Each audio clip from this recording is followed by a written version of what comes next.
रुसुलु रब्बिना बिलहक़ वस्सलातु वस्सलामु अला रसूलिल मुसद्दद अल मुस्तफ़ल अमजद अल महमूदिल अहमद अबिल क़ासिम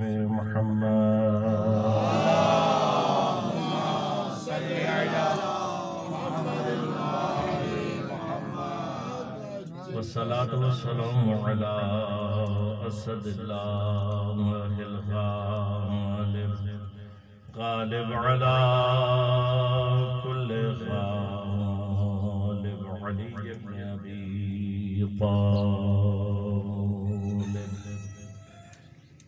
वस्सलातु वस्सलामु अला सय्यदतिल मासूमतिल मज़लूमतिल ताहिरतिल बतूल बिदअतुर रसूल फातिमतुल ज़हरा सय्यदतुन निसाइल आलमीन।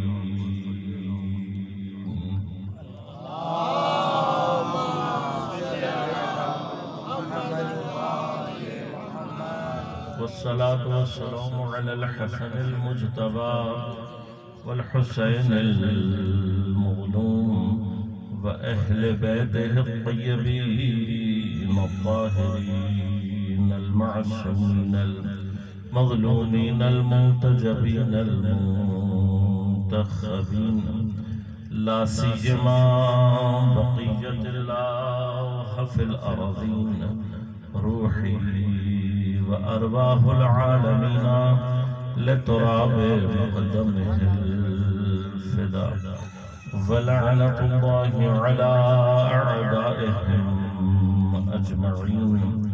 अम्मा बाद क़ाल अल्लाहु तआला फ़ी किताबिहिल करीम बिस्मिल्लाहिर रहमानिर रहीम वला तक़ूलू लिमन युक़तलू फ़ी सबीलिल्लाहि अमवात बल अहया वलाकिन ला तशऊरून।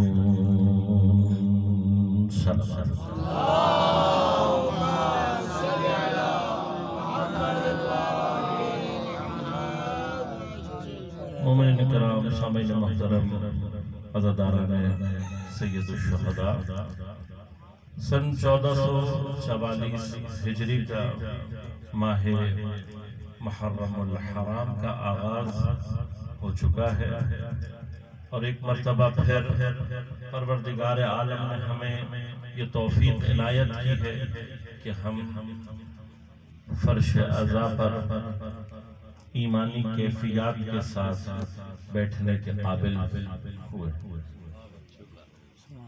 यकीनन ये सिलसिला कि जिसकी बिना सैयदुश शुहदा ने अपने असहाब, अपनी औलाद और अपने साथियों के साथ मिलकर अपने खून के जरिए से जिसकी बिना को रखा और जिसको इस्तेहकाम असीराने करबला ने अपनी रिदा दे दी। ये बात हमें अपने जहनों में हमेशा वाज़ेह रखनी चाहिए कि हमारे वजूद से आज़ादारी न बाकी है और न कायम है, बल्कि आज़ादारी की वजह से हमारा वजूद बाकी भी है और कायम है। सुभान अल्लाह। एक ऐसा रिज़्क़ बका सैयदुश शुहदा हमें अता कर चुके हैं कि जब तक हम इस फर्ज से जुड़े रहेंगे, आज़ादारी सैयदुश शुहदा से जब तक मुतमस्सिक रहेंगे, इससे मुत्तसिल रहेंगे, हम अपनी बका और अपने दवाम को तस्लीम करते रहेंगे। सैयदुश शुहदा ने करबला में परवरदिगार के हुजूर अपनी और अपने साथियों की कुर्बानी के जरिए से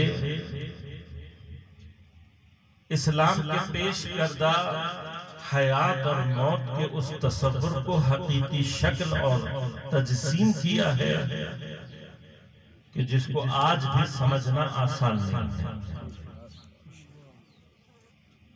हयात और मौत उन तसव्वुरात में से है, उन मफाहीम में से है। ये वो कॉन्सेप्ट हैं जिनके बारे में आम तौर पर हमारा ख्याल ये होता है कि हमें मालूम है जिंदगी किसे कहते हैं और मौत क्या होता है, क्योंकि बिलाखिर हमारे अपने अज़हान में इन दोनों मफाहीम से मुताल्लिक, इन दोनों कॉन्सेप्ट से मुताल्लिक कुछ न कुछ हमारे ज़हनों में मौजूद है।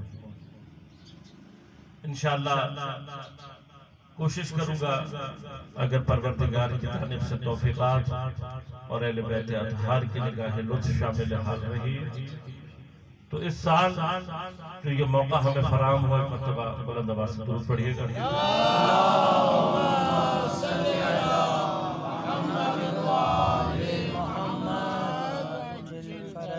और ये अमानत आज़ादारी जो सैयद शुहदा ने हमें सुपुर्द की है, कोशिश करेंगे कि इससे सही इस्तिफादा करते हुए कुछ मफाहीम, कुछ तसव्वुरात, कुछ तालीमात इस्लामी और मारिफ को आपकी खिदमत में बयान कर सकें। कोशिश मेरी ये होगी कि मैं अपनी नाक़िस मुताले और तहकीक के जरिए से हयात और मौत के हवाले से जिन मफाहीम को जिस तरीके से दर्ज कर पाया हूँ और इस हवाले से जो भी रिज़्क़ इल्मी जनाब हजरत मासूमा सलामुल्लाह अलैहा के दरबार से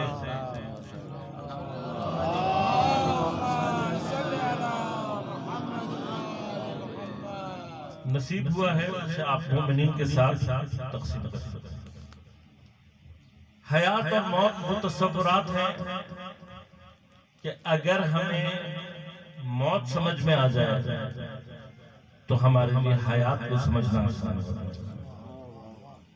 और अगर हमारा हयात का तसव्वुर वाज़ेह और क्लियर हो जाए कि वाक़ईन हयात होती क्या है, कुरान की नज़र में जिंदा कौन है, कुरान की नज़र में मुर्दा कौन है, हयात होती क्या है, आया उसके मुकाबले पर मौत फना का नाम है या नहीं, क्या भास है। लेकिन ये एक मतलब अगर वाज़ेह हो जाए, क्लियर हो जाए, तो फिर इंसान को इब्तिदाई तौर पर ये समझ में शुरू आना होता है, ये समझ में आना शुरू होता है कि शहादत कहते किसे हैं, मंजिल शहादत है क्या, शहीद का मकाम क्या है। जब तक हमें हयात के वो माना समझ में नहीं आते जो कुरान ने बयान किए हैं, जो दीन ने बयान किए हैं, जो अहले बैत अतहार ने बयान किए हैं, उस वक्त तक हम शहादत के माना को समझने के काबिल नहीं हो सकते। लिहाजा पहले मरहले पर हमारा जो तसव्वुर मौत है वही गलत है। अगर गलत नहीं भी है तब भी जो तसव्वुर हमारे जहनों में है वो नाक़िस और महदूद जरूर। अब इस कैफियत के साथ जब हम हयात को समझने की कोशिश करते हैं तो जो हयात का तसव्वुर हमारे जहनों में पैदा होता है वो भी नाक़िस और महदूद। इन नाक़िस और महदूद तसव्वुरात के साथ अगर कोई चाहता है कि उसे हकीकत शहादत समझ में आ जाए तो नामुमकिन है। असल इंसान दर्क नहीं कर सकता कि मकाम शहादत है क्या और शहीद किसे कहते हैं। लिहाजा कोशिश इब्तिदाअन ये होगी कि हम मौत के हवाले से मुतालिब को आपकी खिदमत में साल अर्ज करें, और अगर उस मरहले तक पहुंच गए तो इंशाअल्लाह हयात के हवाले से मैं मुतालिब बयान करूंगा, और अगर यकीनन खुदा ने तौफीक दी तो फिर शहादत से मुतालिब आपकी खिदमत में अर्ज करूंगा। मौजू पर गुफ्तगू के लिए सूरह मुबारक बकरा की 154 नंबर आयत 154 आयत वो है जो आपने बारहा तिलावत की है, बारहा समाअत की है, और यकीनन आपके अज़हान आलिया में बहुत सारे मतालिब, बहुत सारे तफसीरी नुकात आपके अज़हान आलिया में महफूज।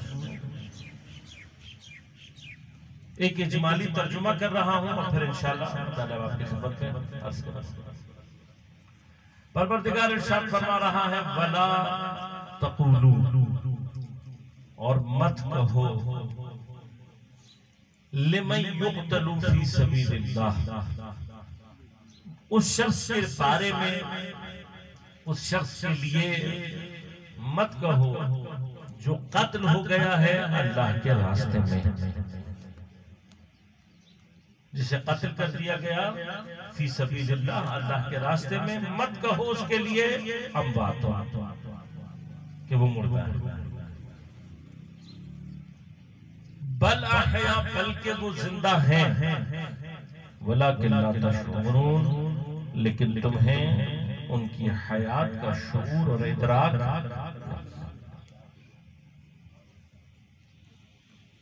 आयत अपने बिल्कुल इब्तिदाई, अगर इंसान इसके बिल्कुल इब्तिदाई तर्जुमे पर गौर करे तो इंसान के शऊर और इदराक को चैलेंज कर रहे हैं। शऊर नहीं है, वलाकिन ला तशऊरून, तुम साहिब शऊर और इदराक नहीं हो। अभी साहिब शऊर और इदराक से बात ये नहीं है कि इंसान के अंदर खुद शऊर और इदराक नहीं है। असल परवरदिगार ने इस कायनात में जिस मखलूक को शऊर और इल्म के लिए खल्क किया है वो इंसान। बहस इंसान शनासी में नहीं है, वरना बात तफसील से कोई और मखलूक अल्लाह ने इल्म और शऊर के लिए खल्क नहीं किया। वाहिद मखलूक कि जिसे अल्लाह ने शऊर और इल्म के लिए खल्क किया है वो इंसान। बस खुदाबंद चाहता क्या है? चाहता यही है कि जो शऊर, जो इल्म, जो इदराक, जो अक्ल अल्लाह तबारक व तआला ने हमें अता की है, हम उसे इस्तेमाल करें। लिहाजा कुरान करीम ने मुसलमानों को, इंसानों को आमतौर पर जिस चीज की तरफ सबसे ज्यादा राग़िब किया है वो उसकी अक्ल और फिक्र का इस्तेमाल। अफला यतफक्करून, तुम सोचते क्यों नहीं हो? अफला ताक़िलून, तुम अक्ल से काम क्यों नहीं लेते? तशऊरून, शऊर और इदराक को अपने बेदार क्यों नहीं करते? या उलिल अलबाब, ऐ साहिबान अक्ल, ऐ साहिबान फहम। और फिर कुरान अपने बारे में हमसे क्या डिमांड करता है? जहां कुरान हमसे तिलावत के मरहले में बात करता है तो क्या कहता है? मा तयस्सरा, कुरान की तिलावत करो, मा तयस्सरा, जो तुम बहुत आसानी के साथ कर सकते। ये सही है कि रिवायात में हमारे पास मौजूद है कि कम से कम 40 आयात की तिलावत इंसान करे, वो एक मरहला है। इब्तिदाई तौर पर कुरान ने अपने कारियों से क्या मांगा है, क्या चीज तलब की है? मा तयस्सरा। अगर इंसान कुरान के इन अल्फाज पर जरा सा गौर करे तो कुरान की मजलूमियत उसे खुद ब खुद समझ में आ जाता है। कुरान जैसी किताब जिसके लिए ये इम्तियाज काफी है कि वो कलामुल्लाह है और जो लारैब किताब है, यानी इस एतबार से जिसमें कोई शक नहीं है कि ये कलामुल्लाह है। इसके अलावा कुरान की कोई और तारीफ करने की जरूरत नहीं है। लेकिन जो पुरज़ इल्म है, पुरज़ हिदायत है, जिसका मकसद इंसान को उसकी कमाल तक पहुंचाना है, जिसमें इंसान के लिए हर मकाम और हर मरहले का जवाब और हल मौजूद है, वो कुरान इंसान से तलब क्या कर रहा है? मा तयस्सरा, जो तुम आसानी से पढ़ सको। यानी वो किताब जो इंसान की जिंदगी में इस तरीके से वारिद होनी चाहिए कि इंसान अपने आप को कुरान से जोड़ दे। उसका हक यह है कि इंसान की पूरी जिंदगी उसके आईने में हो। लेकिन वो हमसे दिला क्या चीज तलब कर रही है? मा तयस्सरा, जो तुम आसानी से पढ़ सको। लिहाजा उलमा ये फरमाते हैं कि अगर कुरान के एतबार से खुदा हमसे क्या कह रहा है? जो तुम आसानी से पढ़ सको। एक मरतबा इस मरहले से इंसान अगर दर्क करे तो वाकई कुरान की मजलूमियत है। क्या वाकई हम कुरान की दिन में एक आयत तिलावत नहीं कर सकते? क्या हम वाकई कुरान के कुछ अल्फाज दिन में नहीं पढ़ सकते? एक आयत का पढ़ना, एक आयत की तिलावत, क्या ये हमारे लिए दिन में मुमकिन नहीं है? मुमकिन है? मैं नहीं समझता कि दुनिया का मसरूफ तरीन इंसान भी वो ये कह सके कि मैं कुरान की एक आयत नहीं पढ़ सकता। अब अगर हम कुरान की इस आयत के बावजूद कि कुरान हमसे कह रहा है मा तयस्सरा, जो आसानी से पढ़ सको, आसानी में तफसील में नहीं जाना चाहता, लेकिन गौर करें कि इस मा तयस्सरा में सूरह मुबारक में नूर की वो आयत मुराद नहीं है जो कि एक सफे पर है।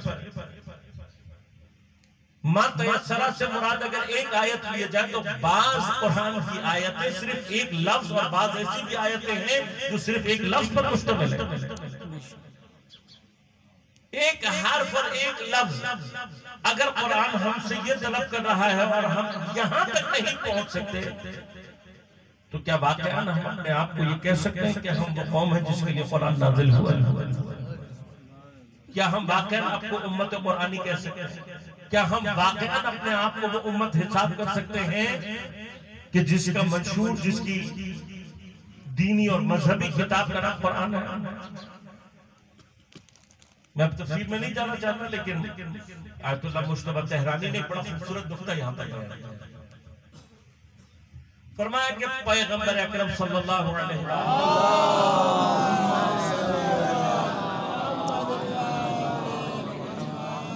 हजरत जिस वक्त दुनिया से तशरीफ ले जाने वाले थे और आप मुतवज्जे थे और आपने बाकायदा अपने जाने की खबरों को मुसलमानों तक पहुंचाना शुरू कर दिया था। इसी तमाम मकामात पर जहां पैगंबर ये बयान करते वहां पर साथ साथ फरमाते इन्नी तारिकुन फीकुम अस-सकलैन किताबुल्लाह व इतरती अहल बैत।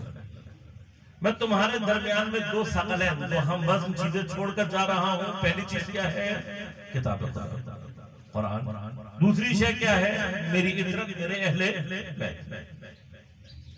तो कुरान और अहले बैत ये वो दो चीजें हैं जो पैगंबर ने अपने पीछे छोड़ी। हम अपने बारे में बात करते हैं कि हमारे पास मयस्सर क्या है? किताब। इतरत से जो शख्स मुराद है अहले बैत पैगंबर से, और आन का हमसे जो शख्सियत है वो इमाम ज़मान अलैहिस्सलातु वस्सलाम।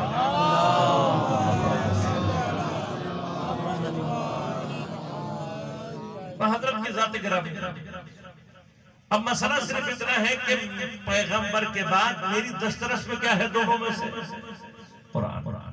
आयतुल्लाह मुज्तबा तेहरानी फरमाते हैं कि अब अगर मैं ये देखना चाहता हूँ कि अगर मैं इमाम के जमाने को दर्क कर लेता, उस जमाने में मौजूद होता जब इमाम मौजूद होते, या अगर आज इमाम ज़ुहूर कर लेते हैं तो मेरा इमाम के साथ रवैया क्या होगा, मेरा इमाम के साथ ताल्लुक क्या होगा?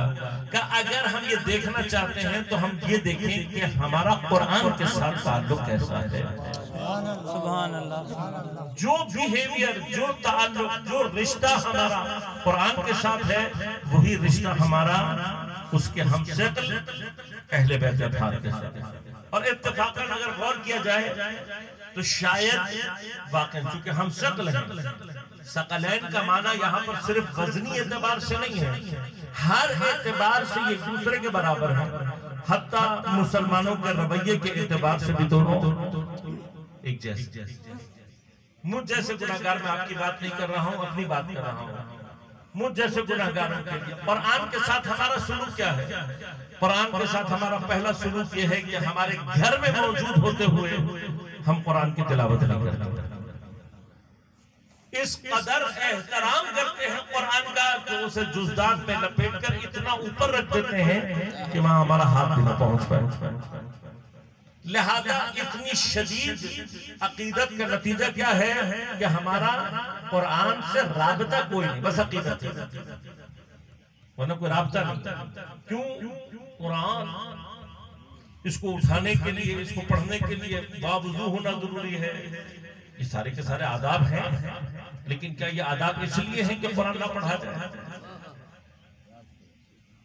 ये जो अकीदत है, ये जो मुझे कुरान से दूर कर रही है, क्या ये वाकई अकीदत है भी या नहीं? ये सवाल। फिर क्या करता हूं मैं? इतना ऊपर है। अब ये कुरान ऊपर से नीचे कब आएगा? ये ऊपर से नीचे उस वक्त आएगा जब मेरे घर में कोई मरीज हो जाएगा और मुझे उसको कुरान की हवा देनी होगी। ये उस वक्त ऊपर से नीचे आएगा जब मेरे घर में कोई फौत होने वाला होगा और मैंने उसके सरहाने कुरान की कुछ आयत तिलावत करनी है। और किस वक्त नीचे आएगा, बेटी को जहेज में देना होगा, मुसाफिर को उसके नीचे से गुजारना होगा। और पूरे साल में अगर कभी तौफीक हो जाए तो एक माह मुबारक रमजान जो रबीउल कुरान है, वो महीना बाइस बनता है कि कुरान थोड़ा बहुत हमारे हाथों में आ जाए। और जब आ जाता है तो हम उसकी ऐसे तिलावत करते हैं कि हमें कुछ भी कुरान से समझ नहीं आता, तब भी हम कुरान को समझने के लिए और अमल करने के लिए नहीं पढ़ते। उस वक्त भी हमारा कुरान से जो राबिता है वो सिर्फ इतना है, मैं पढ़ लूं और मुझे इतना सवाब मिल जाए, उसके बाद दोबारा कुरान ऊपर चला। बिल्कुल यही बिहेवियर हमारा अहले बैत अतहार के साथ। अकीदत बहुत है हमें अहले बैत से, मोहब्बत बहुत है हमें अहले बैत से, लेकिन इतनी शदीद अकीदत और मोहब्बत है कि हम कभी भी अहले बैत के अमल के नजदीक आना नहीं चाहते। जिस तरह से हमने कुरान की अकीदत इस जगह पर पहुंचा दिया कि हम कुरान को हाथ नहीं लगा सकते, वैसे ही हमने अहले बैत की अकीदत वहां पहुंचा दी है कि गोया अहले बैत का अमल हमारे लिए नहीं है, हमारा कोई रास्ता नहीं है अहले बैत से अमल की। कब काम आएंगे हमारे अहले बैत? जब हमारे घर में कोई परेशानी आ जाएगी तब याद आएगी, तब हम उनसे बात करेंगे, तब हम दुआ करेंगे, तब हम चाहेंगे कि हमारा अहले बैत से राबता पाए। कोई बीमार हो जाए, कोई और मसला पेश आ जाए, जहां बेटी को कुरान देंगे वहीं पर साथ में नहजुल बलागा दे देंगे। जानते हैं ना इसका कुरान पढ़ना है ना नहजुल बलागा। कोई और घर में परेशानी, मुसाफिर जहां जा रहा होता है, जहां कुरान के नीचे से निकालते वहीं पर एक इमाम जामिन नाम की चीज भी बांध देते हैं। यही अर्थ है। और जिस तरह से अपनी बहार के महीने में कुरान नीचे आता है, अहले बैत अतहार के जिक्र की बहार, उनके जिक्र से मुताल्लिक अगर कोई महीना है तो वो माह मुहर्रम हराम और सफर। उस महीने में भी हम अहले बैत अतहार का जिक्र तकरीबन ऐसे करते हैं कि हमें सवाब मिल जाए। सवाब से आगे क्या होना है, ना कुरान से हमने कुछ लेना है ना अहले बैत अतहार से। फिर अर्ज कर रहा हूं कि मेरी कहीं पर भी मुराद आप नहीं है, ये मुझ जैसे गुनाहगार है। सवाल सिर्फ इतना है, अगर मेरा कुरान के साथ रवैया मुअय्यन और मुशख्खस करता है मेरा अहले बैत के साथ रवैये को और किरदार को और बिहेवियर को, तो मुझे खुद समझ लेना चाहिए कि अगर इमाम तशरीफ लाएंगे तो मैं कितना इमाम से इर्तिबात बनाऊंगा, क्या ताल्लुक है मेरा अहले बैत से, क्या ताल्लुक है मेरा अपने जमाने के इमाम से। लिहाजा कुरान जहां हमसे ये तलब कर रहा है, क्या कर रहा है, मा तयस्सरा, जो तुम आसानी से पढ़ सकते हो। उसके बाद जो दूसरी चीज कुरान ने तलब की है, जो वाक़अन कुरान की दूसरी मज़लूमियत का मकाम है, फरमाया अफला यतदब्बरून अल-कुरान, तुम कुरान के अंदर तदब्बुर क्यों नहीं, गौर क्यों नहीं करते कुरान के अंदर। और ये बिल्कुल मुखालिफ है उस तसव्वुर के जो ये कहता है कुरान पढ़ लो, समझने की जरूरत है, अकीदा हासिल कर लो, बहस करने की जरूरत नहीं है, सवाल करने की जरूरत नहीं है। जो कुरान ने कह दिया बस सही है, समझने की जरूरत नहीं है। ये जुमला खुद कुरान के मुखालिफ और मुनाफी है। कुरान क्या कह रहा है, अफला यतदब्बरून अल-कुराना, तुम कुरान के अंदर तदब्बुर और गौर क्यों नहीं। लिहाजा गौर कीजिएगा, एक मरहला है जो मैं चाहता हूं कि आपके साथ तय करूं इल्मी तौर पर, ताकि आगे चल के भी मेरे लिए एक मुकद्दमा बाकी रहे। अगर अब हमसे कोई ये कहे कि कुरान में तदब्बुर करना कैसे है, कुरान में गौर और फिक्र करना कैसे है, तो रास्ता क्या है, ये काम कैसे किया जाए। मैं सिर्फ एक जुमला कह रहा हूं, अपनी हिदायत के लिए कह रहा हूं कि अगर हम और कुछ नहीं कर सकते, कम अज कम अपनी जिंदगी में एक रूटीन बना लें कि कुरान की तिलावत, आप एक आयत से ज्यादा नहीं कर सकते कोई मसला नहीं है, लेकिन एक आयत कम अज कम पढ़े जरूर।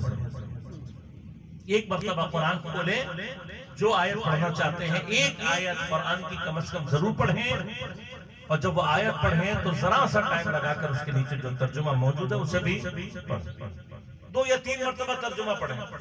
उसके बाद सिर्फ ये सोचते रहे सारा दिन कि कुरान ने इस आयत में मुझसे कहा क्या है। सुभान अल्लाह, क्या कह रहा कुरान, सोचने की कोशिश करें। अब लिहाजा एक मुकद्दमा तैयार कर रहा हूँ, सोचने का तरीका क्या है, कुरान में तदब्बर का मरहला क्या है, क्या तदब्बर करना है हमें कुरान में, क्या गौर व फिक्र करना है, कुरान में से तलाश करना है, क्या कुरान में से निकालना क्या है, ये तदब्बर करके हासिल क्या करना है, रास्ता क्या है। लिहाजा गौर कीजिए। सबसे पहले ये देखना है, अलबत्ता मैं उस बहस में नहीं जाना चाहता कि कुरान का वजूद हकीकी क्या है, अभी उस बहस में नहीं जा रहा, लेकिन जो मुझे और आपके सामने है वो कुरान का वजूद लफ्जी और कतबी है। अल्फाज कुरान मौजूद है, एक किताब की सूरत में कुछ अल्फाज का मजमूआ है कुरान करीम। बिलाखिर बिस्मिल्लाह बा से लेकर वन्नास की सीन तक 6666 के करीब आयात हैं, और अगर गिनना चाहे तो अल्फाज का मजमूआ भी गिना जा सकता है, हुरूफ भी गिने जा सकते हैं। बस महदूद अल्फाज का मजमूआ कुरान करीम। इब्तिदाअन ये बात ज़हन में रखें कि परवरदिगार खालिक कायनात क्या है, जो महदूद अल्फाज के जरिए से, जो महदूद जुमलात के जरिए से ता क़यामत इंसान की हिदायत को मुहैया कर सके, उसे खालिक कहते हैं। सुभान अल्लाह, सुभान अल्लाह। हम कभी नहीं कर सकते, इंसान कभी ये नहीं कह सकता किसी किताब के बारे में, चाहे वो कितनी ही तवील किताब क्यों ना हो, कितनी ही बड़ी किताब क्यों ना हो, कि भाई ये किताब मैंने आपको दे दी, अब कयामत तक आपको किसी किताब की, किसी अल्फाज की, किसी चीज की जरूरत नहीं कर सकता। नामुमकिन, असल तसव्वुर नहीं कर सकता इस बात का कि कोई किताब ऐसी लिख दी जाए कि जिस किताब के बाद कयामत तक इंसान को हिदायत के लिए किसी और चीज की जरूरत ना पड़े। जो महदूद अल्फाज के लिए किसास तिब्यानन लिकुल्लि शै, किसी शय को बता सकता है, उसे खुदा कहता है। सुभान अल्लाह, सुभान अल्लाह। और अब मैं यहाँ पर सिर्फ एक जुमला कह रहा हूँ, गौर कीजिएगा। हमारे यहाँ बाज अल्फाज अफराद ऐसे हैं, कोई कहते हैं कि तुम अपने आइम्मा के बारे में इस तरह की बातें करते हो, अपने आइम्मा के लिए इतने इल्म की बात करते हो, इतना इल्म अल्लाह ने किसी को नहीं दिया, तुम्हें किसने कहा नहीं दिया। कुरान जहां पर अपने बारे में ये कहता है कि वह कुल्ला शैइन अहसैनाहु किताबा, हमने हर शय का एहसा किताब में किया है, वहीं पर कुरान कहता है कुल्ला शैइन अहसैनाहु फी इमामिन मुबीन, कि हमने तमाम शय का एहसा कुरान के साथ, कुरान के रवा में क्या कह रहा है, हर शय का एहसा मैंने इमाम में किया है। बस मरहला सिर्फ ये है कि अगर कुल शय के एहसा के लिए किसी को तलाश करना है तो हर शख्स को नहीं करना पड़ेगा, उसे तलाश करना पड़ेगा जिसे कुरान की ज़बान इमाम मुबीन कहती है। सुभान अल्लाह, सुभान अल्लाह।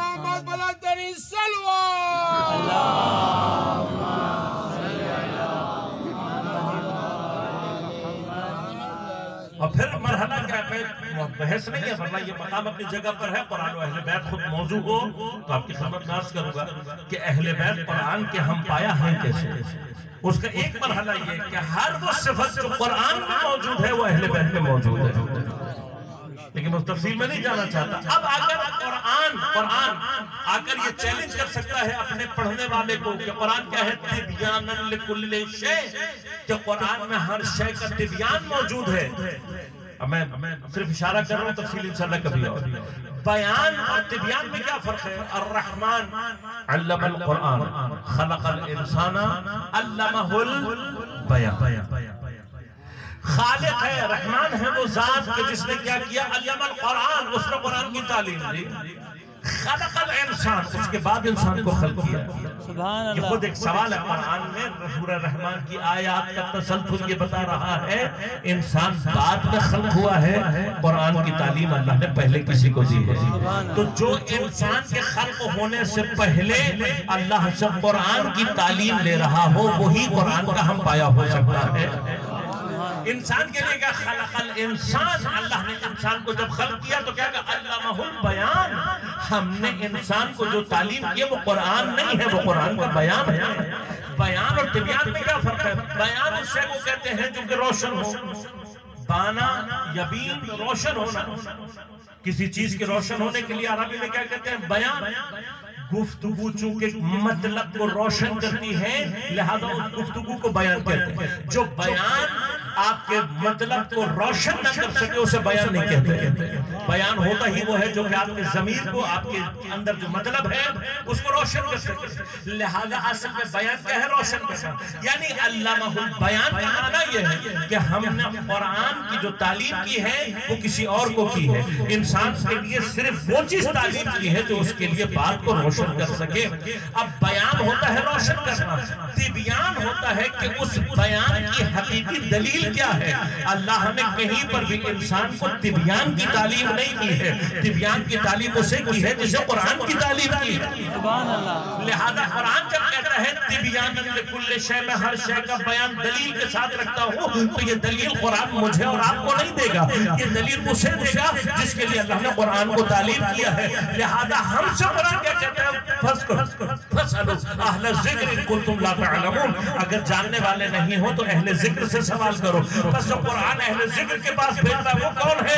वो वही है जो तिबियान का मरहला रखता है। अब तिबियान का मरहला सिर्फ वो रखता होगा जो मिंबर पर बैठकर ये कह सके कि सलूनी सलूनी क़ब्ल अन तफ़्क़िरून। सुभान अल्लाह, मोहम्मद वाले मोहम्मद बुलंदरी सलवा।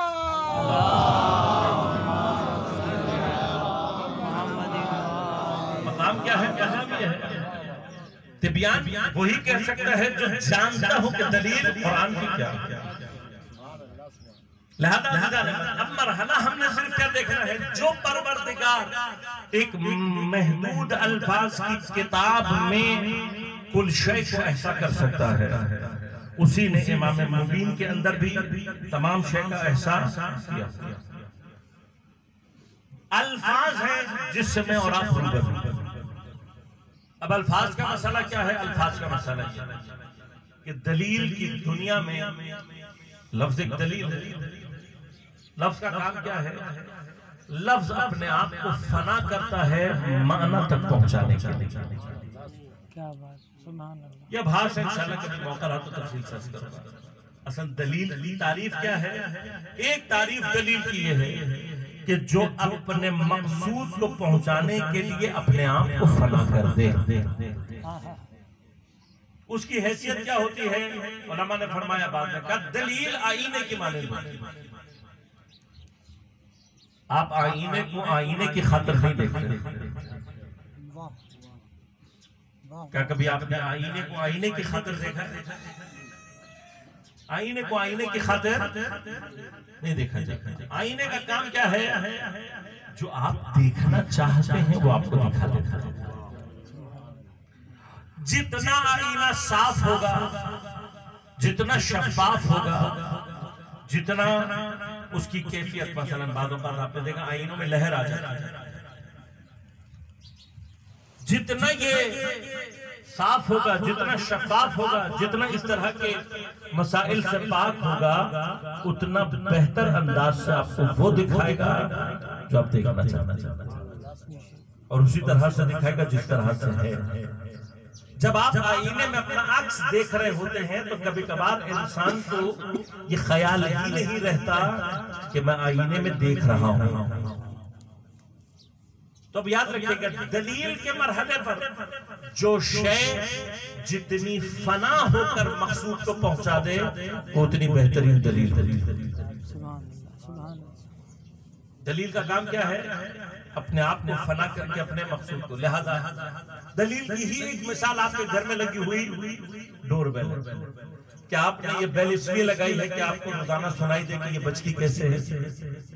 बाज़ औक़ात तो आपको यही याद नहीं रहता कि मेरे घर की जो बेल है उसकी आवाज है कैसे। सिर्फ क्या होता है, जैसे ही बेल बजती है आपकी तवज्जो किस तरफ जाती है? दरवाजे पर कोई है। वो बेल की आवाज अपने आप को फना करती है किसी आने वाले की इत्तला देने के लिए। थोड़ा सा वक्त इसलिए ले रहा हूं ताकि एक मकसद तक पहुंचा सकूं। दलील का काम क्या है? अपने आप को फना करके मकसूद को पहुंचा देना। लिहाजा याद रखिएगा कि खुदा के लिए, या कुरान ने क्या कहा कि खुदा अपने ही ऊपर अपनी दलील है, या उसके बाद अहले बैत अतहार है, कि जिन्होंने आगे बढ़कर कहा नहनु अदिल्ला अल्लाह, हम कौन हैं? हम वो हैं जो कि अल्लाह की तरफ ले जाने वाली दलील हैं। माना क्या है? माना ये है कि ये वो ज़वात हैं कि जिन्होंने अपने आप को फना किया है खुदा को पहचानने के लिए। दलील का काम क्या है? आपको वो दिखाए जो आप देखना चाहते हैं, आपको वहां तक पहुंचाए जहां तक आप पहुंचना चाहते हैं। अहले बैत अतहार खुदा के ऊपर दलील है। यानी क्या?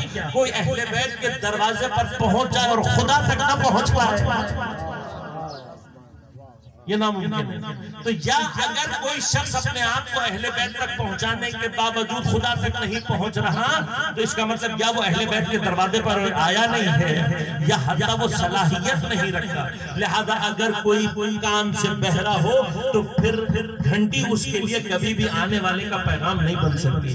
जो आंख से अंधा हो उसके लिए रोशनी कभी भी सूरज का पैगाम नहीं बन सकती। बस याद रखिएगा, अगर अहले बैत के दरवाजे पर पहुंचने के बावजूद भी मैं खुदा तक नहीं पहुंच रहा तो या मैं अंधा हूं या बहरा हूं। कि जो अहले बैत के दरवाजे पर पहुंचने के बाद, इसीलिए आप याद रखिएगा, जो अहले बैत को दर्क करने के बावजूद खुदा को दर्क न कर सके, कुरान वहां पर आकर कहता है सुम्मुन बुक्मुन उम्युन। खुद ब खुद कुरान के माना समझ में आना शुरू हो। कौन सा मकाम है ये सुम्मुन बुक्मुन का? कौन सा मरहला ये कि जो अहले बैत तक पहुंच जाए, अहले बैत का नाम सुन ले, वहां तक पहुंच जाए और उनके जरिए से खुदा तक। लिहाजा दलील की दुनिया में गौर कीजिएगा, लफ्ज दलील की दुनिया में उसका काम क्या है? दाल है अपने माना पर, अपने वजूद को फना करता है, मतलब को पहुंचा। उसके बावजूद भी लफ्ज के बारे में उलमा फरमाते हैं कि दलील है अपने माना को पहुंचाने के लिए, लेकिन इसके अंदर महदूदियत पाई जाती है। दलील है अपने माना पर पहुंचाने के लिए, लेकिन इसके अंदर नक्स पाया जाता है, कमी पाई, नाक़िस है, महदूद है। क्यों? लफ्ज बहुत सारे माना का इंतकाल नहीं कर सकते। असल लफ्ज के अंदर सलाहियत नहीं, क्योंकि मैं इस मतलब को कई जगह दोहरा चुका हूं, तेजी के साथ गुजरूंगा। लफ्ज के जरिए से कभी भी रंग को बयान नहीं किया जा सकता। लफ्ज के जरिए से कभी भी खुशबू को बयान नहीं किया। लफ्ज के जरिए से कभी भी जायके को बयान नहीं किया जा सकता। आप लफ्ज के जरिए से उस एहसास को बयान नहीं कर सकते जो मसलन हल्की हल्की बारिश देखकर आपके वजूद के ऊपर तारी हो, और बहुत सारे आप खुद अंदाजा। एक तस्वीर जो माना मुंतकिल कर सकती है, बाज़ औक़ात अल्फाज वो माना मुंतकिल नहीं कर। लिहाजा दलील क्या है? और की जगह दलील की दुनिया में लफ्ज क्या है? एक नाक़िस और महदूद। और फिर तीसरी मुश्किल क्या है इसकी? एतबारी। आपको अगर पानी के लफ्ज से पानी समझ में आता है तो हो सकता है माँ कहने से पानी समझ में ना आए, आप कहने से पानी समझ में ना आए, जबकि आप भी वही माना पहुंचा रहा है और माँ भी वही माना पहुंचा रहा है। खुद इस लफ्ज के जितने माना आपके लिए वाज़े होते चले जाएंगे, उतना बेहतरीन माना आपके लिए मुंतकिल होता चला जाएगा। अगर लफ्ज को आपने पहचाना ही सही नहीं है तो फिर क्या होगा? इंतकाल माना भी उस तरीके से नहीं हो पाएगा। लिहाजा कई मकामात पर जब इस्तिलाहात इस्तेमाल होती हैं तो वो अफराद जो मुतवज्जे नहीं होते उस लफ्ज की गहराई को दर्क नहीं करते। अब एक मरहला फिर है आपके खिदमत में अर्ज कर रहा हूं। दलील लफ्ज अगर हो तो नाक़िस भी है, महदूद भी है, एतबारी भी है। जो इन तमाम नक़ाइस के बावजूद इंसान की क़यामत हिदायत के सामान को मुहैया कर सकता है, वो खुदा। सुभान अल्लाह, सुभान। गर्चे ये तमाम के तमाम मसाइल हैं, क्योंकि लफ्ज है, लफ्ज के अंदर ये मसाइल मौजूद है। लिहाजा गौर कीजिएगा, इंतकाल माना में लफ्ज की इन तमाम महदूदियतों के बावजूद खुदा ने इसी लफ्ज के जरिए से हमसे बात। अब मरहला क्या है कि ये जो दलील, इसी वजह से गौर कीजिएगा कि लफ्ज को दलील की दुनिया में दलील सामित कहते हैं, खामोश दलील। क्यों खामोश दलील है? इसलिए कि लफ्ज अपने माना से आगे आपको कुछ नहीं पहुंचा सकता। जो भी माना लफ्ज के आपके जहन में है, जब लफ्ज बयान होगा वो माना आपके जहन में आ जाएगा, उस लफ्ज से आगे कोई और चीज आपके जहन में नहीं है। लिहाजा अब अगर मैं चाहता हूं कि ये जलील जो कि खामोश है ये मुझसे गुफ्तगू करने लगे, लफ्ज मुझसे बोले, लफ्ज मुझे वो भी बताए जो उसके अंदर छुपा हुआ है, तो वाहिद रास्ता तदब्बुर का रास्ता, वाहिद रास्ता गौर फिक्र का रास्ता। लिहाजा कुरान जब हमसे कहते हैं अफला यतदब्बरुनल कुरान, तुम कुरान के अंदर तदब्बुर क्यों नहीं करते, तो मैं लफ्ज थोड़ा सा बदल रहा हूं। कुरान अल्फाज का मजमुआ है, खामोश है। जब तक आप कुरान के अल्फाज पढ़ रहे हैं, माना से आगे कुरान आपको कुछ नहीं। लेकिन जैसे ही आप अगर आप चाहते हैं कि कुरान आपसे गुफ्तगू करे, आप चाहते हैं कि कुरान आपसे बात करे, रास्ता क्या है? रास्ता है गौर व फिक्र का और तदब्बुर का। अब जब लफ्ज में तदब्बुर का मकाम आता है, ये मरहला तय कर रहा हूं, थोड़ा सा मेरा साथ दीजिएगा। लफ्ज में हमने जब तदब्बुर करना है तो पहला मरहला क्या है? देखना यह है कि ये लफ्ज आया कहां से है, इसका जारी करने वाला कौन है, किससे निस्बत रखता है। जब हम कुरान की बात करते हैं तो कुरान की निस्बत किससे है? परवरदिगार आलम से। यानी क्या? लफ्ज के मरहले में जब हमें यह पता लगा है कि मुतकल्लिम, अब गौर कीजिएगा, जितना उसकी आजमत, जितना उसका इल्म, जितनी उसकी कुदरत ज्यादा होती चली जाती है, उसके कलाम की कुदरत खुद ब खुद उतनी ज्यादा होती चली जाती है। क्यों आप किताब पढ़ने के लिए उलमा को मुंतखब करते हैं? लिखने के लिए किताब लिखने वाले बहुत सारे लोग हैं, लेकिन आप अपने लिए उन किताबों को इंतखाब करते हैं कि जिसके बारे में आपको ये यकीन हो कि इसका लिखने वाला कोई आलिम है, कोई फाजिल है, कोई अपने जमाने का हकीम है। जितना उसके अंदर हिकमत कवी होगी, उतना उसके अल्फाज के अंदर आपके लिए रहनुमाई पाई जाएगी। लिहाजा दुनिया में कदीम तरीन जो स्क्रिप्ट्स हैं, उनमें जो सबसे कदीम तरीन नाम अगर किसी का मिलता है तो कन्फ्यूशियस का नाम। कन्फ्यूशियस एक चाइनीज फिलोसोफर है जिसके बारे में सिर्फ उसके अकवाल के सिवा कुछ नहीं मिलता। कोई नहीं जानता कि कन्फ्यूशियस कितना पुराना है, एग्जैक्टली कौन था, कैसा था, क्या था, उसका अकीदा वगैरह कुछ नहीं पता। सिर्फ उसके कुछ अकवाल मौजूद हैं जो सीना दर सीना चले और बाद में बाहर एक कैफियत में किताबी सूरत में सामने आ। लेकिन कन्फ्यूशियस का नाम आज तक बाकी सिर्फ इसलिए है कि जो उसके कुछ अल्फाज आज तक बाकी हैं वो इंसान के लिए बाइस रहनुमाई, बाइस हिदायत है। लिहाजा गौर कीजिएगा, जब एक इंसान के अंदर ये कुदरत पैदा हो सकती है कि वो हिकमत के अगर किसी मकाम पर पहुंच जाए, आप और हम नहजुल बलागा या अइम्मा की अहादीस को अहमियत क्यों देते हैं? इसलिए कि हम जानते हैं कि ये इल्म का मंबा है, हिकमत की मादन है, ये जो बात करेंगे वो हमारे लिए फायदेमंद होगी। इसी नियत से हम जब भी कभी अहादीस से अइम्मा की तरफ जाते हैं, पैगंबर की अहादीस की तरफ जाते हैं, हमें यकीन होता है कि जो सुनेंगे वो फायदेमंद होगा।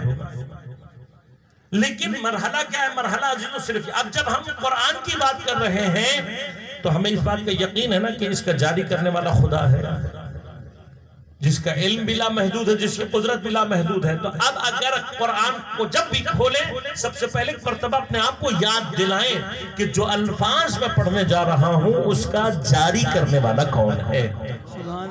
ये अल्फाज हैं किसके? याद दिलाएं, तज़क्कुर दें, खुद अपने आप को एक मर्तबा जगा कर रखें कि जो किताब मैं पढ़ने जा रहा हूं ये आम किताब नहीं है, ये खालिक़ कायनात के मुझसे बात करने वाले अल्फाज हैं, जो कलाम उसने मुझसे किया है। खूब, आप जब मुझसे कर दिया है तो राह तदब्बुर क्या गौर कीजिएगा। जब मुझे पता है कि ये कलाम किसी हकीम का कलाम है तो जो अल्फाज उसने इस्तेमाल किए होंगे वो बिला वजह इस्तेमाल नहीं किए होंगे, जो उसने कहा होगा वो बिला वजह नहीं कहा होगा। लिहाजा अब अगर इसने ये लफ्ज इस्तेमाल किया है तो क्यों किया है? वो लफ्ज क्यों नहीं इस्तेमाल किया, वो तरकीब क्यों नहीं इस्तेमाल की, ऐसे क्यों नहीं कहा? जब आप इन्हीं छोटी सी चीजों के अंदर तदब्बुर और गौर करना शुरू करेंगे, कुरान के अल्फाज खुद ब खुद आपसे गुफ्तगू करना शुरू कर देंगे। सुभान अल्लाह, सुभान अल्लाह। खुद ब खुद आपसे गुफ्तगू करेंगे। लिहाजा अब हमने इंशाअल्लाह तबारक व तआला इस साल कोशिश करेंगे कि सैयदुश्शुहदा के इस सदक़े से जो कि आपने अपने खून से जारी किया है, कुरान में तदब्बुर की बाज़ राहों को अपने लिए खोले, ताकि कुरान सैयदुश्शुहदा के वसीले से हमसे गुफ्तगू करने लगे। और मोहम्मद वाले मोहम्मद बुलंद तरीन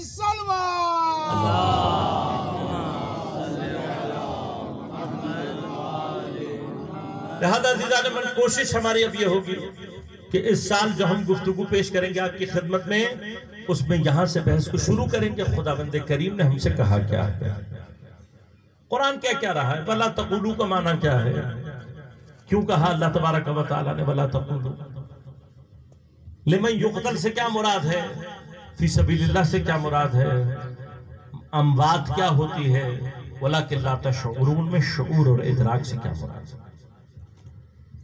लिहाजा जो सवालात आपकी खिदमत में पेश करूंगा, अव्वल मौत होती क्या है, मौत को समझने के लिए एक मुकद्दमा कि हयात कितनी अक़साम की हो सकती है, सिर्फ इशारतन गुफ्तगू करूंगा, तफसील इंशाअल्लाह अगर हयात के मौजू पर गुफ्तगू पहुंची तो वहां करूंगा। जब हयात की अक़साम समझ में आई होंगी, हमें पता होगा कि हयात के क्या मरहले और कितनी अक़साम हैं, मौत हमें खुद ब खुद समझ में आना शुरू हो जाएगी। फिर इंशाअल्लाह मरहला अगर पहुंचा तो आपकी खिदमत में अर्ज करूंगा कि लुगत में मौत किसे कहते हैं। अरब के लुगत है, बिलाखिर डिक्शनरी में एक माना है मौत का। पहले ही मरहले पर ये देखेंगे कि कुरान ने जो कहा है कि इनको मौत मत कहो, मुर्दा मत कहो, तो अरबी लुगत में जो मौत का माना है वो इन जो कि अल्लाह के रास्ते में कत्ल हो चुके हैं, वो अफराद के जो शहीद हो चुके हैं, उनके ऊपर ये लफ्ज सिद्क करता भी है या नहीं। देखिए ये बिल्कुल वैसे ही है जैसे मसलन फर्ज करें कि हमारे उर्दू में एक लफ्ज है लंबा, मसलन अब ये जो लंबा होना है एक माना है। जिस शख्स को अगर फर्ज करें हम उसके लिए कह रहे हैं कि उसका कद लंबा है, तो ये जो लफ्ज है ये उसके ऊपर सिद्क करता भी है या नहीं। मसलन किसी को आप मोटा कहते हैं, किसी के लिए आप लफ्ज आलिम कहते हैं, किसी को आप हकीम कहते हैं, किसी को आप तबीब कहते हैं, किसी को इंजीनियर कहते हैं, किसी को डॉक्टर कहते हैं। तो ये देखने की जरूरत है या नहीं है कि ये जो लफ्ज मैं इसके लिए इस्तेमाल कर रहा हूं ये उसके ऊपर फिट आता भी है या नहीं, इसके लिए सिद्क करता भी है या नहीं। बहुत सारे माना ऐसे हैं। मसलन हम जब किसी को मसलन फर्ज करें अंग्रेज कहते हैं, तो अंग्रेज से हमारा मतलब क्या है। किसी को अगर हम सियाफाम कहते हैं तो उससे हमारा मतलब क्या है। मतलब क्या मुमकिन है कि हम अंग्रेज को सियाफाम कह सकें? कह सकते हैं आप? क्यों नहीं कह सकते? आप कहेंगे भाई सियाफाम का एक माना है। सियाफाम का माना क्या है? वो जिसकी रंगत सिया हो। जिसको हम अंग्रेज कहते हैं वो है कि जिसकी रंगत गोरी होती है। असल ये लफ्ज इसके लिए बना ही नहीं है, ये इसके ऊपर फिट नहीं आ सकता। हो सकता है कि किसी अंग्रेज का रंग काला हो, इम्कान है या नहीं है, लेकिन उसके बावजूद भी हम उसको सियाफाम नहीं कह रहे होते। वजह क्या है? वजह यह कि सियाफाम एक खास किस्म की नस्ल के लिए इस्तेमाल होता है। अब जो जिस नस्ल के लिए इस्तेमाल हो सकता है वो दूसरी नस्ल पे सिर्फ रंग की वजह से जारी नहीं हो सकती। सवाल ये पैदा होता है कि जो मौत का माना खुदा कह रहा है मत कहो, तो लुगत में जो मौत का माना है वो वाकईन इनके ऊपर फिट आता भी है या नहीं। अगर वो माना इनके ऊपर फिट ही नहीं आता तो इसका माना क्या है कि असलन ये मौत इनके ऊपर तारी हुई नहीं। अब अगर मौत तारी नहीं हो तो हमें मुर्दा जैसे क्यों लगते हैं? वो कौन सी हयात है जिसके लिए कुरान कह रहा है वलाकिन ला तशऊरून। इब्तिदाई तौर पर कुरान का लफ्ज़ क्या कह रहा है? कुछ चीजें ऐसी हैं, कुछ मफाहीम, कुछ तसव्वुरात, कुछ मकामात ऐसे हैं कि वलाकिन ला तशऊरून, जो तुम्हारी शऊर और इदराक की सरहद से बालातर है। तो आया जो शय हमारे शऊर और इदराक से बालातर हो उसे समझने का कोई रास्ता मौजूद है या नहीं।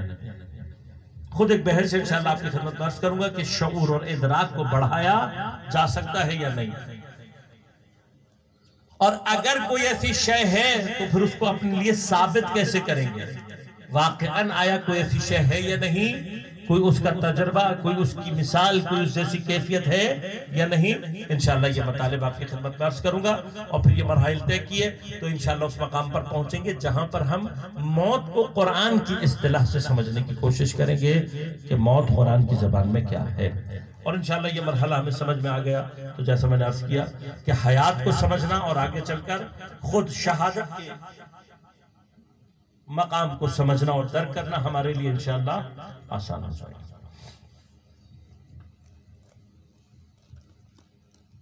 ये मफाहिम हमारी समझ में आ सके, हम इन्हें समझ सकें, वाक़अन कुरान हमारे लिए माना पैदा कर सके। सैयदुल शुहदा का काफिला इस वक्त करबला के नजदीक हो चुका है। एक मरहला, एक खासियत, एक हदफ करबला का क्या है? करबला का एक हदफ लोगों तक कुरान की तालीम को पहुंचाना, अहयाए दीन, अहयाए सीरत पैगंबर, अहयाए सीरत अमीरुल मोमिनीन। दीन के अहया का एक रास्ता खुद कुरान के अंदर तदब्बुर है। कुरान अपने माना पेश करते हैं, कुरान अपने मतालिब और अपने मारिफ को बयान कर दे। ये खुद एक हदफ है इमाम हुसैन का करबला से। ये हदफ हासिल करने के लिए मेरा मौला अपने साथ अपने बच्चों को लेकर जा रहा है, अपने घर की खवातीन को साथ लिए जा। आप जानते हैं तारीख कि ये अल्फाज यकीनन आपके समाअतों से गुजरे होंगे कि जिस वक्त इमाम हुसैन अलैहिस्सलाम ने कूफा जाने का कस्द किया, अपने जमाने के जो बेहतरीन अफराद हो सकते थे, समझदार अफराद, फहीम अफराद, आकिल अफराद, सियासतदान, सियासत को समझने वाले, उन्होंने आकर, एक तादाद है बड़ी जिसने आकर सैयदुल शुहदा से कहा कि मौला अगर आपने कूफा जाने का इरादा कर भी लिया है तो अपने साथ बच्चों और खवातीन को लेकर ना जाए। इसका माना क्या है? इसका माना वाज़ेह है। जब इनको समझ में आ रहा है कि रास्ते में क्या पेश आ सकता है तो कैसे मुमकिन है कि खुद सैयदुल शुहदा इस बात की तरफ मुतवज्जे ना हो। लिहाजा एक दुनिया है जो जसारत करती है, एक दुनिया है जो जसारत करती है। इमाम हुसैन अपने साथ बच्चों को लेकर क्यों गए? इमाम हुसैन अपने साथ खवातीन को लेकर क्यों गए?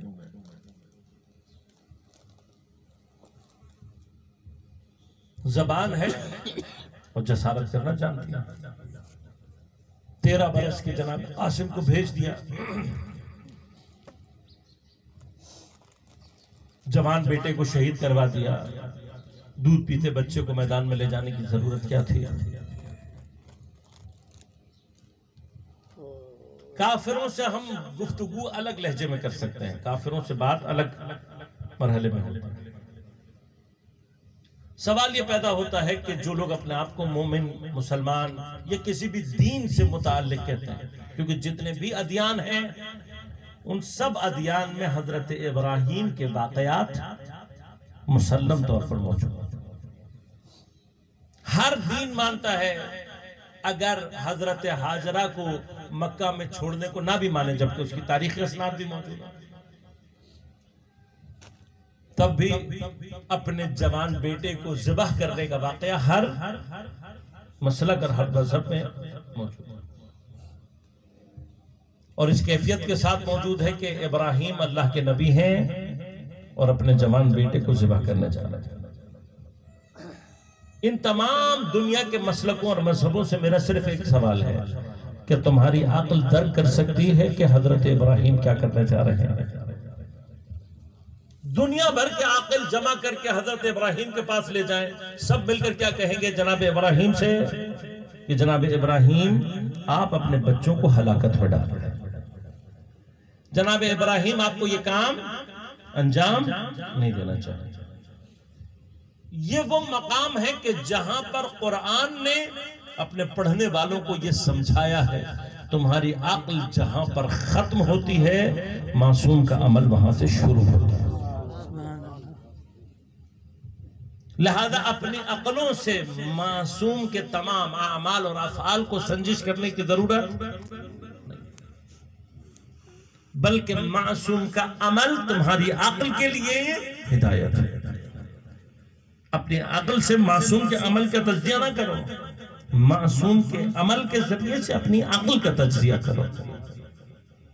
सैयदुश शुहदा वो तमाम काम जो जनाब इब्राहिम के अधूरे रह गए हैं, जब तक पजल के इस हिस्से के साथ करबला को नहीं जोड़ेंगे, कुरान अपने माना कभी भी आपके सामने पेश नहीं कर सकता।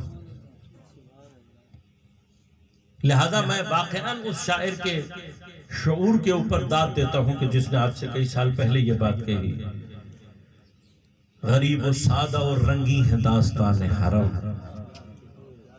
निहायत इसकी हुसैन, इब्तिदा है इस्माइल। इस्माइल इब्तिदा है।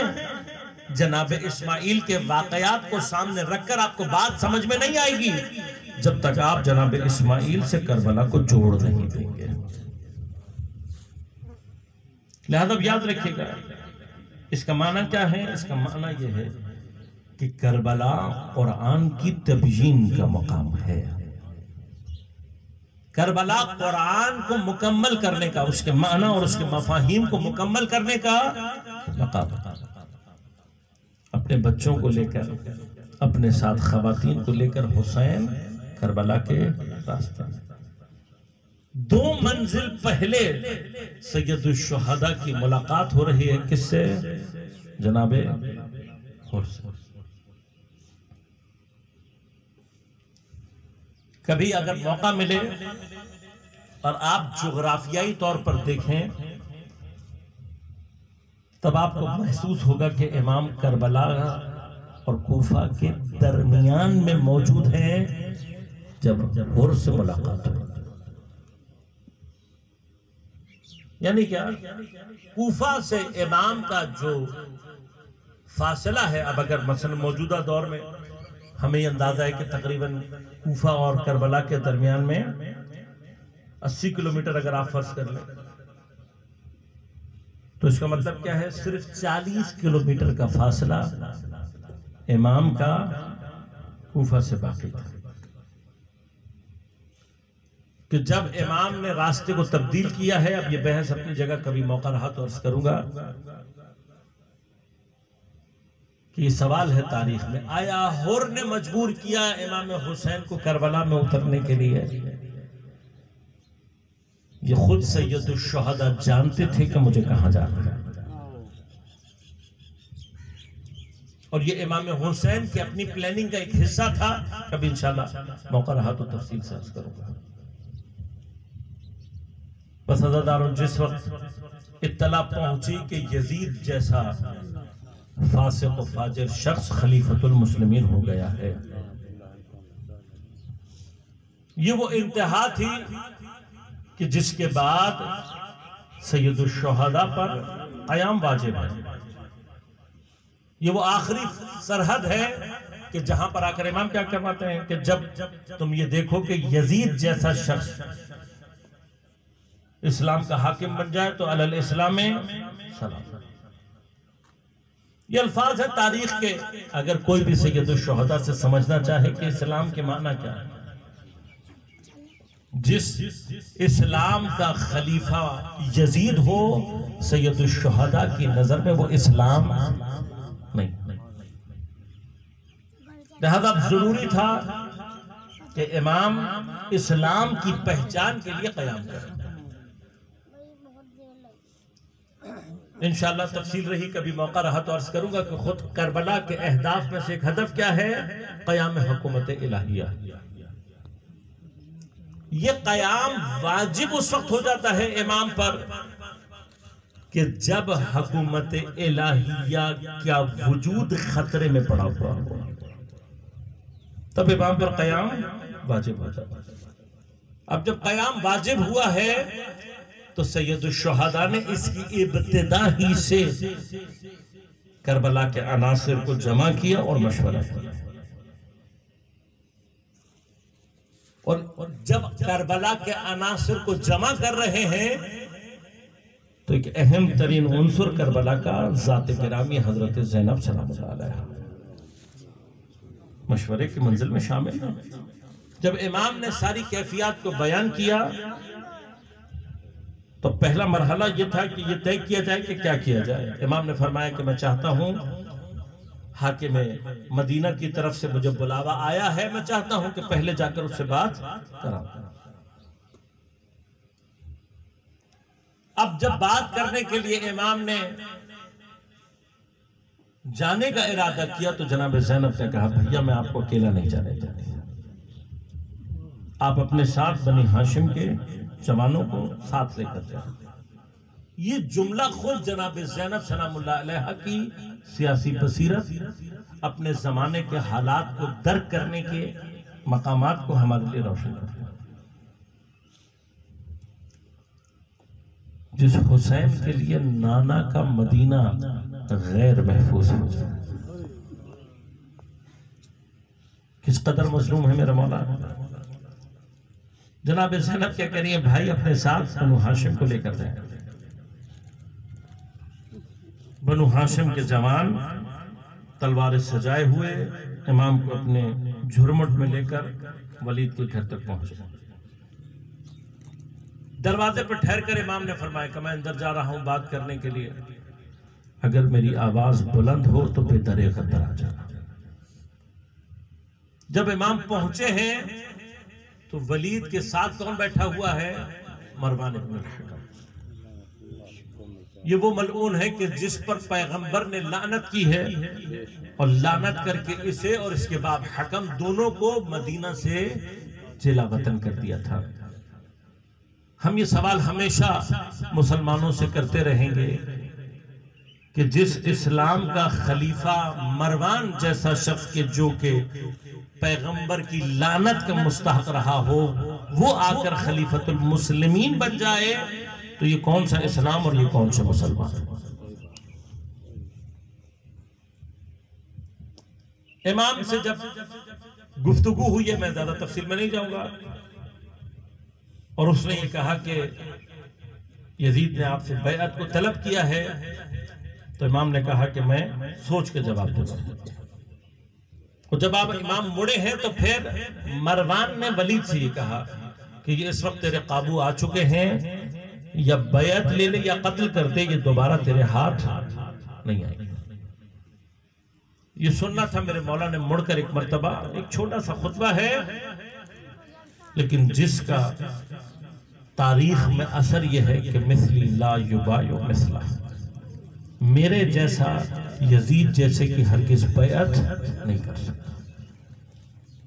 ये चंद जुमले हैं जो मेरे मौला ने सदाए बुलंद, जरा सी बुलंद आवाज के साथ जारी की। इस आवाज का बुलंद होना था, तारीख ने लिखा कि दरवाजे पर मौजूद बनी हाशिम ने अपनी तलवारों को निकाला और तकबीर की आवाजें लगाते हुए अंदर आए, इमाम को अपनी झुरमट में लिया और बाहिफाजत करके दरवाजे पर पहुंचा दिया। बस अज़ादारों, आवाज अभी बुलंद हुई है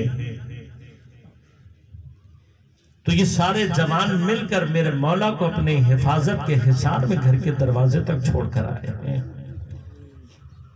बस ये हुसैन उस दिन मजलूम कहलाएगा कि जब ये हुसैन मेरा मौला करबला की सरजमीन पर खड़ा इस्तिगासा बुलंद कर रहा होगा।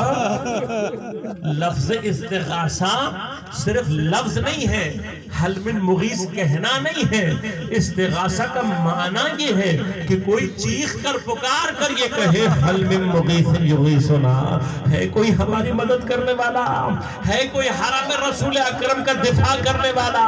जब ये मेरा मौला इस्तिगासे आशिक की सूरत में चीख चीख कर कह रहा होगा, उस वक्त मेरे मौला की हिफाजत करने वाला कोई नहीं होगा। हाँ, जब उस दिन भी ये आवाज बुलंद होगी, इन्हीं जवानों के लाशें होंगे जो करबला की रेत पर तड़प तड़प कर ये कह रहे होंगे, मौला काश खुदा हमें दोबारा जिंदगी दे और हम आपको आपका रब की हिफाजत कर सके। बस अज़ादारो, मेरा मौला घर वापस तशरीफ लाकर अब जब सारे हालात बयान करता है तो ये तय होता है कि नाना के मदीने को छोड़ दिया जाए। बस नाना के मदीने को छोड़ना मेरे मौला के लिए आसान नहीं है। रावी कहते हैं आकर कब्र रसूल पर लिपट कर मेरा मौला इतना रोया कि कुछ देर के लिए हालत गशीदारी हो गई। आलम ख्वाब में पैगंबर को देख रहे हैं, बाबा को देख रहे हैं और माँ ज़हरा सलामुल्लाह अलैहा को देख रहे हैं। और फिर उस कैफियत में एक मर्तबा पैगंबर फरमा रहे हैं, मेरे बेटा है, मेरा बेटा है, मेरे जिगर कोशा, खुदा चाहता है कि तुझे कदीम देखे, अल्लाह का इरादा है कि तुझे कदीम देखे, खुदा तुझे देखना चाहता है। बस एक मर्तबा बुलंद हुए, जानते हैं कि अब सफर किस तरफ होगा। नाना की जुदाई हुसैन अलैहिस्सलाम से बर्दाश्त नहीं हो रही। एक मर्तबा दोबारा अपने आप को कब्र पर मिलाया, बार बार उठते हैं, बार बार पलट कर अपने नाना की कब्र से निपटते हैं। मैं कहूँगा तारीख में मेरे मौला हुसैन का नाना से रुखसत होना तो लिख दिया, लेकिन खुदा जाने शम्स की तारीकी में किस गोशे में मदीना के जाकर हुसैन किस तरह से अपनी मां से जुदा हुए होंगे, तारीख ने तो नहीं देखा। लेकिन मेरा दिल ये कहता है, अरे वो माँ जो अपने कफन के बल तोड़कर हुसैन को सीने से लगा देती है, जब हुसैन उसकी बरकत से जुदा हो रहा होगा, खुदा जाने उस माँ पर क्या गुजर रही होगी। बस वापस आकर रावण ने एक मरतबा काफिले की कारवान की आमादी का ऐलान किया गया। जब पूरा कारवान तैयार हो गया, 28वीं रजब की शब है जिसको तारीख ने बयान किया। शब होने के बावजूद कनातों को लगाया गया, कनातों को लगाने के बाद पर्दे का एहतमाम किया गया और उस कैफियत में मुखद्दरात इस्मत व तहारत को रवाना किया जा रहा है। अरे एक मरतबा लोगों ने देखा इतने एहतमाम से शब में तमाम तर पर्दों की हिफाजत के साथ एक एक बीबी को सवार किया जा रहा है। अरे मरहला देखा गया, जब भी कोई बीबी आगे बढ़ती थी उसका वारिस आगे बढ़कर उसको सहारा देकर महमिल और हौदज में सवार करता। जनाब उम्मे फरमा जिस वक्त आगे बढ़ी, जनाब कासिम ने दौड़कर अपनी वालदा को सहारा दिया। जनाब उम्मे रबाब आगे बढ़ी, जनाब अली अकबर ने सहारा दिया। जनाब उम्मे फजल आगे बढ़ी, जनाब अब्बास ने सहारा दिया। एक मरतबा एक मुखद्दरा के आने की इत्तला मिली। एक मरतबा बनी हाशिम के जवानों में सरासी वगी की कैफियत है। अरे कोई आगे बढ़कर अबा के दामन को उठा रहा है, कोई आगे बढ़कर बाजुओं को सहारा दे रहा है। किसी ने अपना जानू तय किया ताकि शहजादी अपना पैर रखकर हौदज पर सवार हो सके। पूछने वाले ने पूछा ये कौन है? कहा अली की बेटी जनाब ज़ैनब सलामुल्लाह अलैहा है। अरे मेरी बीबी बड़े शान से अपनी हौदज में सवार हो गई। अरे 11 मुहर्रम की सुबह जब बीबियों को सवार करा चुकी, हाथ बंधे हुए हैं, सर पर चादर नहीं है, बेकजाबा ऊंट है। एक मर्तबा तो मक्तल की जानिब देखा होगा, एक मर्तबा तो पुकार कर कहा होगा, अरे कहा हुसैन अब को सवार कर।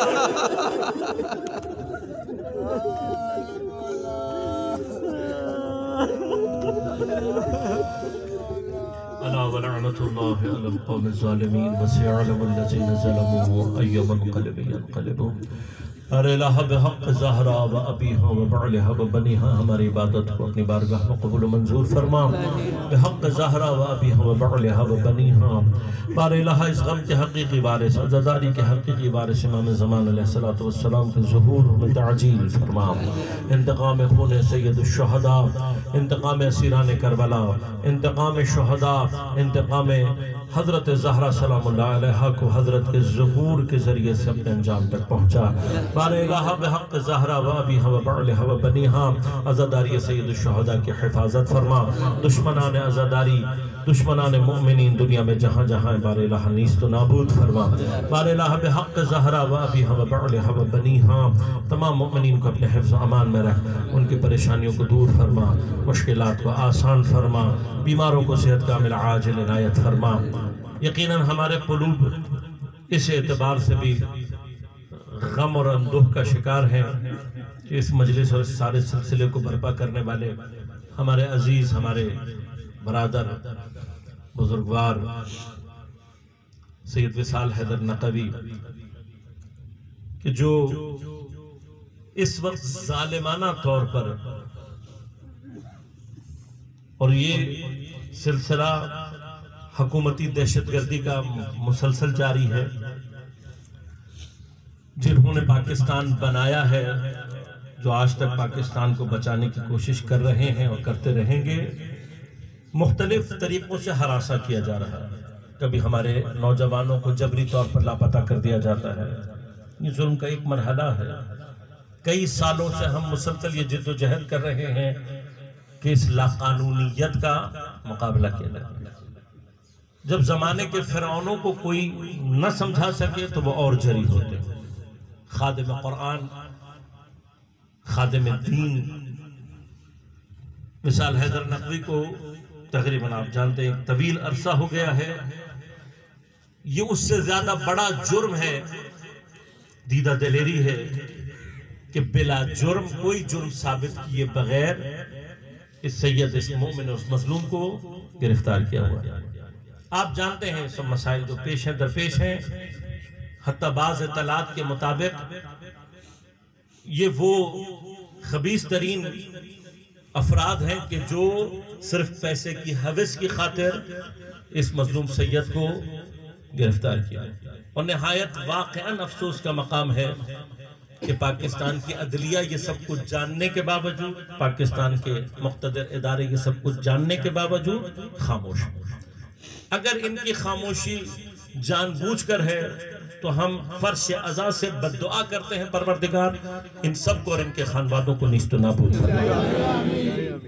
दुआ करते हैं परवरदिगार बिहक़्क़ ज़हरा व अबीहा व बअलिहा, जितने हमारे नौजवान जबरी तौर पर लापता हैं, जो भी मजलूमन कैद है, बिलखुसूस सैयद विसाल हैदर नकवी, बारे इलाहा इन सबको जल्द अज़ जल्द बाज़ियाब फरमा, रिहाई इनायत फरमा। बारे इलाहा तमाम उलमा मराज इज़ाम की हिफाजत फरमा। हम सबको इमाम ज़मान अलैहिस्सलातु वस्सलाम के आवान व अंसार में शुमार होने की तौफ़ीक़ इनायत फरमा। रब्बना तक़ब्बल मिन्ना इन्नका अंतस समीउल अलीम रहमतिका या अरहमर राहिमीन।